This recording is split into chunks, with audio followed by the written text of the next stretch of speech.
Hey Raider Nation, I don't even know where to start tonight. You ever have one of those games that just drains the life out of you? That's exactly where I'm at right now. I'm sitting here, lights still on, the stadium noise still ringing in my ears. And honestly, it feels like the Raiders have found new ways to test every ounce of patience we got left. You know, I always come here real. I don't sugarcoat. I don't fake the emotion. What you're getting right now is straight from the heart of a frustrated, exhausted Raiders fan who just wants to see this team live up to its name again. Look, I'll say it plain. This is one of the lowest points I've ever seen from this franchise. It's not even just about the score anymore. It's about how we got here. We were sold on a new direction, on leadership that was supposed to bring structure, toughness, identity. And what do we have instead? Confusion, inconsistency, and a locker room that looks like it doesn't even know what kind of football team it's supposed to be. I mean, how many times do we have to watch the same movie before someone in that building realizes it's a rerun that nobody wants to see? I know a lot of you are probably sitting there right now thinking the same thing I am. This coaching staff looks lost. Pete Carroll was supposed to be the guy to bring accountability and energy back to Vegas. But the guy we were promised and the one we're seeing on the sidelines feel like two completely different people. And I don't say that lightly. I've covered this team long enough to know that not every season is going to be pretty. But man, this one is just painful. 2 wins, 7 losses, and not even competitive ones most of the time. That's not Raiders football. That's not the silver and black that made this fan base one of the most loyal in the league. I'm not going to lie. This show tonight is coming from a place of pain. I stayed up late after that mess because I couldn't sleep. I needed to talk about it, to vent, to let it out, because keeping it bottled up would drive me crazy. And I know I'm not alone. I know a lot of you are sitting there right now, shaking your heads, wondering how the hell we got back to being that same team that starts strong and fades fast. First quarter energy, then nothing for the last 3. It's been the same story week after week, and honestly, it's embarrassing. When I look at this roster, I see talent. I see guys who can make plays, who could step up. But football isn't just about talent. It's about knowing how to use it, how to put players in positions to succeed. And I swear, the way this coaching staff manages this group feels like they're reading a playbook from 10 years ago. It's like they're coaching in the dark, ignoring what's right in front of them. How do you explain the constant rotation on the offensive line, the weird depth chart decisions, the special teams unit that seems allergic to playing disciplined football? Speaking of special teams, can we talk about that disaster for a second? Because if there's one part of this team that perfectly sums up how broken things are, it's that unit. Every week, flags flying, missed tackles, blown assignments, bad punts, bad coverage. It's like watching a blooper reel that never ends. Tom McMahon has been given way too many chances. 6 times fired, and somehow still calling the shots for us. 6. If that doesn't scream accountability problem, I don't know what does. How many times do you have to prove you can't get it right before someone finally pulls the plug? You can't tell me that a team with this much history, this much pride, can't find someone who knows how to coach special teams. Because right now, it's embarrassing. We're talking about penalties on every return, every single kick or punt turning into chaos. Daniel Carlson, a guy who used to be money, automatic, looks completely out of rhythm. He's missing kicks he should make with his eyes closed. A.J. Cole has his moments, sure, but even he's not looking like the same guy from last year. This isn't bad luck anymore. This is bad coaching, plain and simple. And let me be real for a second. It's not even just about stats or missed kicks. It's about culture. When a team starts folding on special teams, when they look undisciplined on every snap, that's not just execution. That's a reflection of leadership. You can't preach commitment to excellence and then watch your team rack up penalty after penalty on the most basic plays. The Raiders used to be known for toughness, for swagger, for making teams fear lining up across from them. Now it feels like teams come to Vegas expecting freebies. And that hurts to say. What's even harder to swallow is how disconnected this coaching staff seems from the players. You can see it on the sidelines. Confusion, frustration, no unity. You got Jackson Powers-Johnson going down with a high ankle sprain, the offensive line crumbling without him. And somehow, there's still this sense that the coaches don't even realize what's wrong. Like, How many examples do they need? The second JPJ left the game, the line fell apart. Dylan Parham went down too, and suddenly the offense couldn't move an inch. That should tell you something.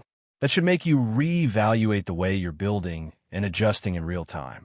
But instead, it's the same story every week. Stubborn decisions, no adjustments, and a staff that looks like they're learning about their own players as the games go on. And don't even get me started on the player rotations. How in the world was there ever a debate between Jackson Powers Johnson and Alex Kappa at guard? That's not even a real conversation. Anyone with eyes could see who the better player was. Yet, for some reason, the coaches treated it like a toss-up. That kind of indecision tells me they don't know this roster the way they should. And yeah, I know I'm being hard on them tonight, but you have to be. This fan base deserves better. The Raiders have one of the most loyal, passionate groups of fans in all of sports. People spend their hard-earned money to go to these games, to buy jerseys, to travel and support this team no matter what. And what do they get in return? A product that looks like it's stuck in neutral. If you're going to keep showing up, you should at least see effort, accountability, some kind of direction. But right now, I'm not seeing any of that. Why watch this team? It doesn't feel like a rebuilding phase. It feels like a team lost in its own identity crisis.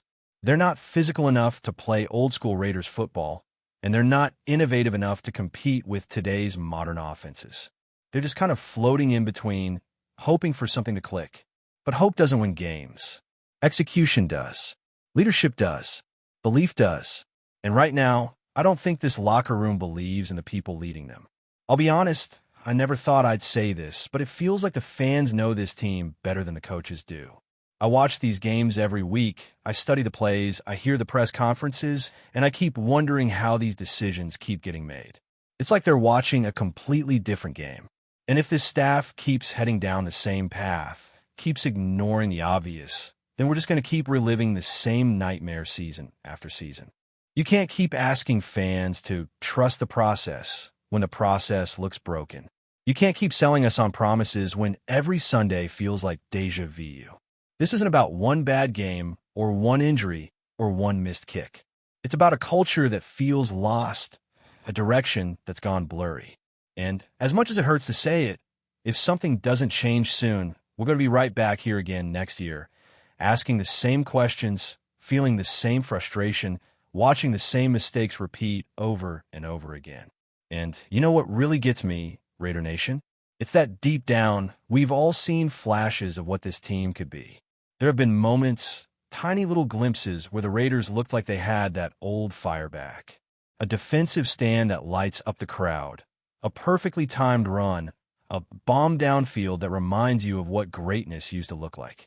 But every single time we start to believe again, every single time that spark starts to catch, it gets smothered by mistakes, by poor coaching, by the same predictable pattern that has haunted this team for years. It's like clockwork. You can almost feel the collapse coming before it even happens. And that's what breaks you. It's not just losing, it's the way they lose. It's watching the same mental errors, the same lapses in focus, the same mismanagement in key moments that separate good teams from the ones that just can't get over the hump. You can talk about injuries, you can talk about player execution, but at some point, you have to look at leadership. You have to ask if the people in charge actually know what they're doing. Because if they don't, then all the talent in the world won't save you. Let's talk about Daniel Carlson for a second. This guy used to be automatic, one of the most reliable kickers in the league. Ice in his veins. But now, missed kicks, missed opportunities, missed chances to win close games. I'm not saying he forgot how to kick overnight. What I'm saying is that confidence matters. Momentum matters. When your team is falling apart around you, it's hard to stay locked in. And maybe that's what's happening to him. But still, at some point, accountability has to come into play. If you're not producing, if you're not locked in, if you're costing your team points week after week, then something's got to change. Maybe you don't cut him right away, but you have to bring in competition. You have to make him earn it again. Because right now, it looks like everyone's too comfortable, like there's no fear of losing a job. That's not how you build a winning team. And it's not just him. There's this complacency that seems to hang over the entire organization. Too many people are just existing.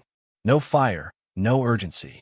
You can't tell me that losing 7 of your first 9 games is acceptable for a franchise with this kind of history. You can't tell me that what we saw last night represents progress. Because it doesn't. It's regression in every sense of the word. When your special teams are committing 5 or 6 penalties a game, when your offense disappears for entire halves, when your defense is fighting like hell just to keep you in games and still getting no help, something is fundamentally broken. And what drives me crazy is that it's so avoidable. The Raiders have playmakers. They have talent on both sides of the ball. Max Crosby is out there giving everything he's got every single down. Guys like Devontae Adams are still making plays even when the scheme doesn't help them. The effort from some players is absolutely there. But football isn't a solo sport. You can't win because a handful of guys are giving 100% while the rest are still trying to figure out where they're supposed to be lined up. That's coaching. That's preparation. And that's where this team is getting let down over and over again. And let's talk about Pete Carroll again, because I have to be honest here, I don't know if he even recognizes this version of the Raiders. This doesn't look like a team molded by his philosophy. Where's the energy? Where's the intensity? Where's the fight that used to define his teams in Seattle? Because I'm not seeing it. I see confusion on the sideline, players looking lost, coaches staring at play sheets like they've never seen them before. It's one thing to lose. It's another to look unprepared every single week. And that's what this feels like, a team that's not ready to play from the opening kickoff. I've said it before, and I'll say it again. If you're not performing, if you're not bringing results, then changes have to be made. And it starts with Tom McMahon. I can't believe we're still talking about him being part of this coaching staff. The special teams unit has been a disaster all season, and somehow nothing has changed. If the Raiders are serious about getting this thing turned around, if they care about the message they're sending to the locker room, then you can't just keep pretending everything is fine. You have to act. You have to make someone accountable. Because if you don't, it tells the players that mediocrity is okay. It tells the fans that losing is acceptable. And I'll say this too. If nothing changes before that Monday night game against the Cowboys, I don't know how you could justify spending a single dollar on this team. Raider Nation deserve better than to keep throwing money at something that's not even trying to improve. This fan base is stuck through decades of ups and downs, relocations, rebuilds, heartbreaks, and yet they still show up. But loyalty has limits when the organization doesn't seem to match that same energy. You can't ask fans to keep showing up if you're not willing to show progress in return. Before we continue, don't forget to subscribe to our channel and give this video a like. Your support helps us keep bringing you the latest updates on our Las Vegas Raiders. And don't be shy. Drop your thoughts on the news in the comments below. Whispers around the league are growing louder. Sauce Gardner is being hailed as the new defensive star the Las Vegas Raiders have been dreaming of. Fans and analysts alike are buzzing with speculation about what this could mean for a team that has struggled to find consistency in its defensive lineup. The young cornerback, known for his lightning-fast reflexes and uncanny ability to read quarterbacks, is rumored to be the missing piece in the Raiders' defensive puzzle. Insiders suggest that Gardner's presence alone could completely change the dynamics of the Raiders' secondary.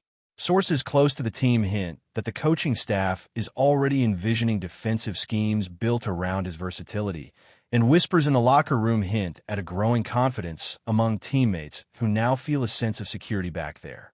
He's a game changer, one unnamed source reportedly said, and everyone knows it. You can feel it in practice. He elevates everyone around him. The rumor mill doesn't stop there. Some analysts suggest that Gardner could be poised for a breakout season, not just in interceptions or pass deflections, but in becoming a vocal leader who inspires the entire defensive unit. Social media has exploded with fan reactions, with hashtags praising his potential and debating just how quickly he can assert dominance in a division full of high-powered offenses. Even rival teams are allegedly taking notice, reportedly revising their game plans to account for his ability to lock down elite receivers. While nothing is confirmed officially, the buzz is undeniable. From early morning training sessions to late-night locker room chatter, the message seems clear. The Raiders may have found the defensive jewel they've been searching for. If the rumors hold any truth, Sauce Gardner isn't just joining the team. He might just redefine what it means to be a Raider defender in the years to come. The NFL world will be watching closely, and if Gardner lives up to even half the hype, the Raiders' defense could become one of the most feared units in the league. That's it for this update. If you enjoyed the video and want to stay updated with exclusive news about our Las Vegas Raiders, be sure to subscribe to our channel and hit that like button. We can't wait to hear your thoughts in the comments. See you in the next video.